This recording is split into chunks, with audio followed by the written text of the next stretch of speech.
дар деҳаи гулистон деҳоти гулистон ноҳияи восеъ бо мақсади кӯмак расонидан ба оилаҳои зарардида аз офати табиӣ кӯмакҳои яквақтаинаи моддӣ расонида шуданд.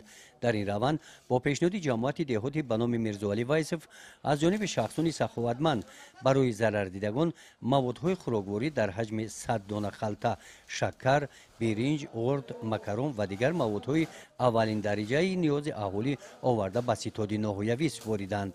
офата ба сари мардуми деҳаи Гулистон овард. аз он ҷумла 5 кӯча таи обу лой мондагӣ не ки мардум худшро чӣ ҳис намекунанд. барое ки мо қатъи раис нояб вилоят ҳамакаса дастбари мардум шабу рӯз чӯхтем ёрдами кӯмаки худна расондастем. айса ай тарафи соҳибкоро мисол хӯрока мисол бо чӯбу тахта ёшам бо андаке мешава.